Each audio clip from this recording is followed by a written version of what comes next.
Ladies and gentlemen, today I have for you a comprehensive 2020 review of Brave Browser. For almost 2 years now, Brave has been my daily driver browser after switching away from Chrome, and I'll be sharing with you today everything you need to know, what's great about it, what still needs work, and why I think you should switch. If you've watched my videos before, welcome back. If you're new here, welcome for the first time, and thanks very much for stopping by. On this channel, you'll find weekly videos about blockchain, cryptocurrency, and other innovative technologies ranging from easy to understand educational videos, in-depth product reviews, internet privacy tips, and all sorts of good stuff like that. If that sounds like something that you're into, please do hit that subscribe button down there along with the bell notification button so you can find out whenever I post new content. Thank you in advance, and without further ado, let's hash it out.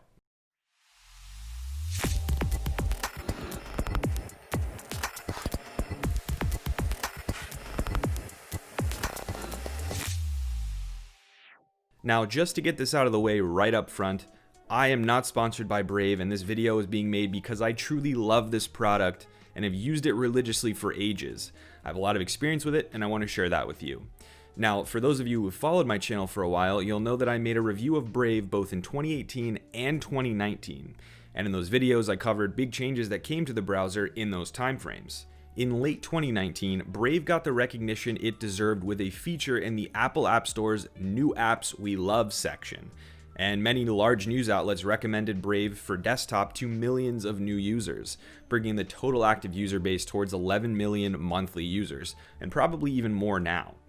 Just recently, Brave also won its very own Product Hunt Golden Kitty Award for Best Privacy-Oriented Product of 2019, which is huge and super awesome. Now, here we are in 2020, and I'm proud to report that Brave is yet again leaps and bounds ahead of where it was just 1 year ago, and it remains my go-to daily browser. It's by far my number one.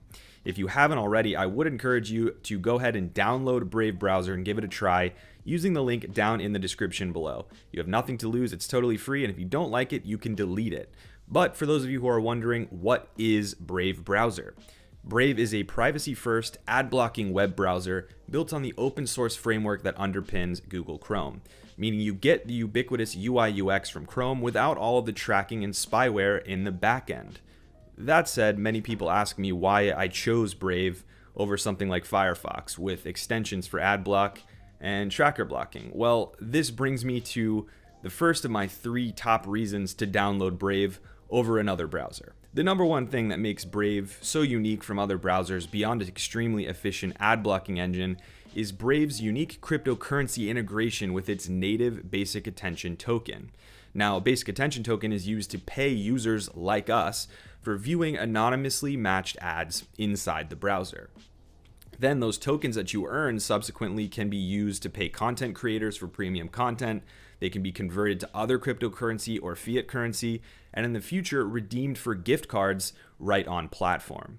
Now, much of 2018 and 2019 was building towards the release of this critical feature on Brave across mobile and desktop platforms, which eventually brought us out of beta and into version 1 where we are today.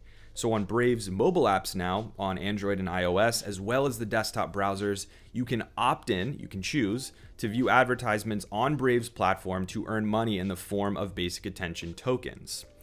Still keeping privacy in mind though, ads are served to you locally without collecting your personal information to match you with ads on a server somewhere.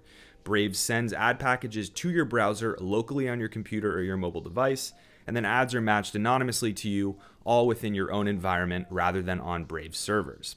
This means no more user accounts with your personal information stored on servers somewhere, no more personal information shipped away to advertisers. This is one of the most compelling reasons to use Brave in my personal opinion. Today, using Google Search and Google Chrome, your personal information is up for sale to the highest bidder, and you've lost control of it the moment it leaves your computer. Google can sell your information and attention as if it's theirs, and you get nothing in return. Many people don't care about this. Many people say, I'm happy to watch ads because I get a lot of things for free, right? In return, I get search engines and all these things. But Brave is giving you the same thing, but turning the model on its head, meaning that out of the total revenue that they earn from ads that they serve to you, you get 70% of the proceeds for giving your attention. and Brave keeps 30% for the services that they're providing and giving you this browser, serving the ads, so on and so forth. There are many who rationalize Google's practices by saying they provide so much free service to us, but nothing is truly free. And the impact of your personal information being shared so extensively is heavily underestimated, in my opinion. You're much better off protecting your information as much as you can and seeing ads in a healthy way and earning a little bit of revenue as a result. Now, this brings me naturally to my second and equally impactful reason to use Brave, and that is the buttery smoothness of their ad blocking engine and tracker blocking features. Even if you don't use an ad blocker, there is really no reason not to use one.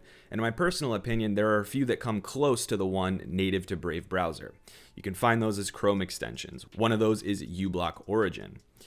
Again, you can give it a try and see for yourself through the link down below how good Brave browser's ad blocking actually is, but it is lightning fast. On sites like ESPN, which I can show you here, there are a ton of ads if you load this up on Chrome, and it does delay the load of the page.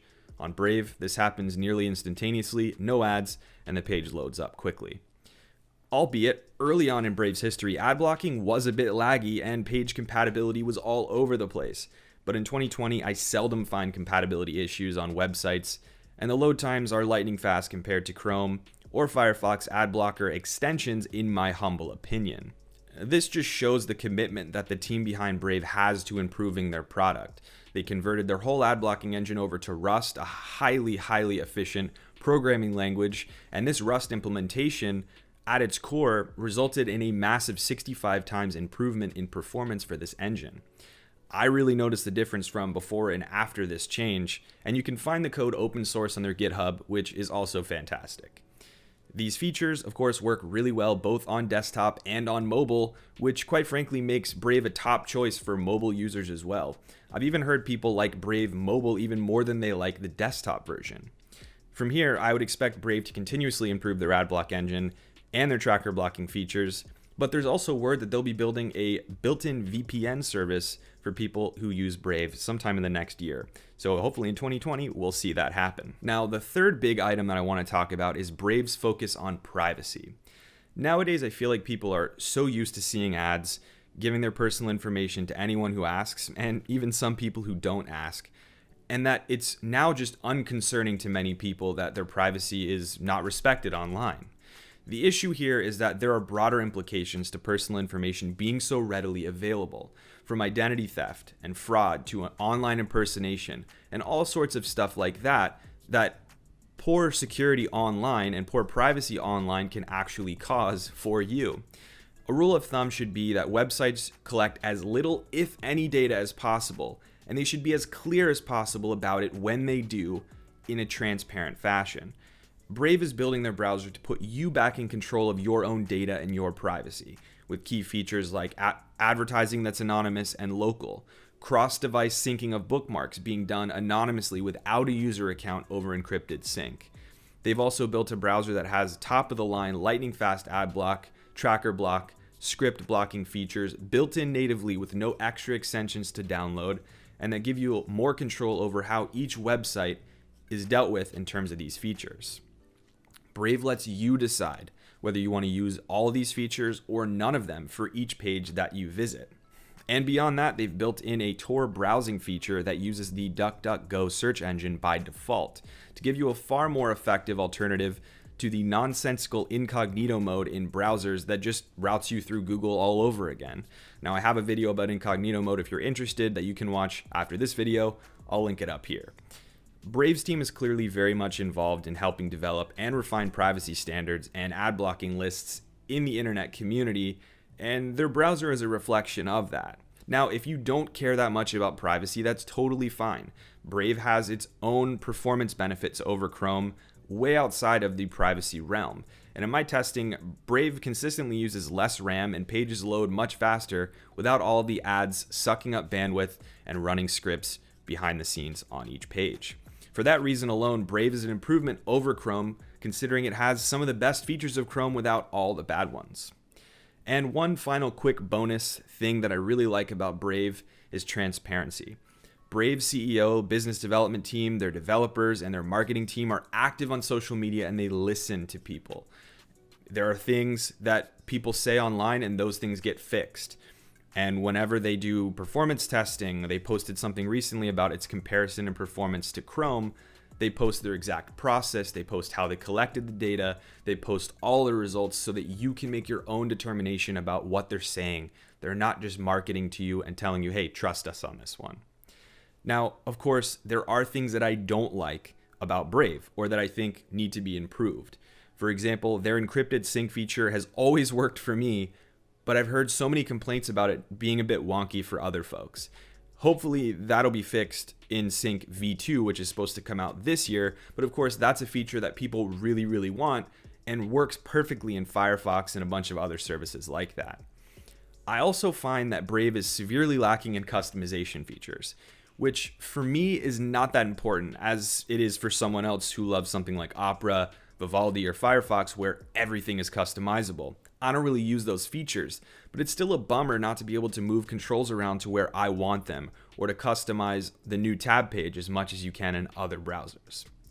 And finally, the lack of alternatives right now to the UPHOLD exchange that you can use to withdraw your basic attention tokens after you earn from ads isn't that great. There's really no options right now.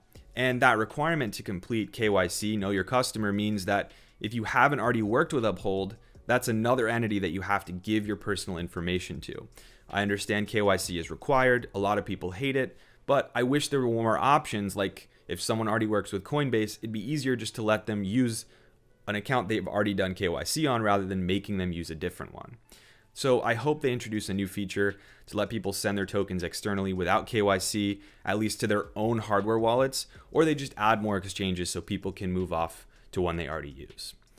There are regulatory question marks, there are regulatory concerns there, so I'm sure that these things are being discussed in terms of compliance to make sure that fiat and crypto off-ramps are handled properly. Totally understand that. This is V1 of Brave, and I know from personal conversations with folks at Brave that there's a ton of new development in progress for features in 2020. So I personally expect a ton of improvement this year as well, following the theme of massive improvement from 2018 to 2019. Things like the ability for advertisers to load in ads in a self-serve dashboard rather than going through the Brave team themselves would be fantastic. Mobile basic attention token withdrawal features would be awesome. A marketplace to redeem basic attention token for gift cards, and a ton more customization features I think are probably coming, at least I hope so, and that's the rumor.